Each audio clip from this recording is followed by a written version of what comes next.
In this tutorial, we will quickly review how an instructor goes about entering midterm and final grades for students in their course. If a student is at a C, D, or F in the course, faculty are encouraged to indicate the midterm grade so not only students, but their advisors can also see that the student may be struggling in courses. Midterm grades are not rolled to a student's academic history and are not part of their academic record and will not show on an official transcript, but are meant merely to act as a marker for students to help them understand they may be struggling in a course and might need to seek additional tutoring. To enter midterm grades, the faculty member should visit the Faculty Advisor tab and simply select Midterm Grades. It's important, if a faculty member is working on grades, to make sure they choose the appropriate term. If you've been working in the system previously, you might want to verify you're in the proper term before entering any type of grades. Once you've verified the term, you can select Midterm Grades and select your course.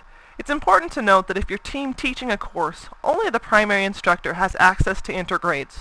While both instructors can view the grades assigned to a student, only the primary instructor can give grades in the system. Once the class list is noted, grades can be issued by using the drop-down menu. Please note that the drop-down menus will show a grade of P, but a P is not an acceptable grade in the majority of courses. If you are unsure whether or not a P is an acceptable grade in your course, you should contact the registrar's office. Due to the transition to grading on the web via Argo Express, there are a few issues such as the availability of a P grade that are still being resolved. We simply ask that faculty do not issue a P grade without approval from the registrar's office. In this instance, we'll go ahead and assign grades to all the students. If you wish to assign midterms for all students, that's excellent, but we're really asking primarily to focus on those students who may be struggling. If you wish to not assign a grade, simply leave the indicator as none. If you issue a grade of fail and try to submit your grades, it will allow you to do this for midterms only, since midterms are not part of the academic record. However, when it's time for final grades, you will follow the same process and entry. You can enter grade changes up until grades are due, which is the Tuesday following the semester at noon. All students must have grades by this time, and you may not and should not leave any grades with a none indicator.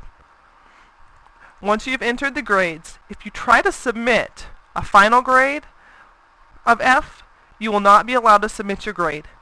Federal financial aid requirements mandate that a last date of attendance must be provided for any student who does not successfully pass a course.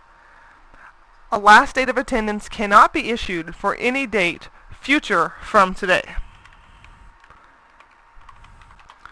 Once you've entered the last date of attendance for any failing grades, you can submit your course and those grades will be saved. You can go back and make changes up until noon, the day grades are due. Once grades have been rolled to a student's academic history, this N will change to a Y to indicate those are now officially on the student's record.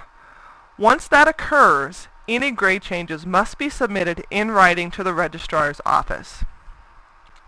Someone who is not the primary instructor can also review the faculty grade summary to see any grades that have been awarded for students. The grades and summary will only be there once they've been fully saved into the system.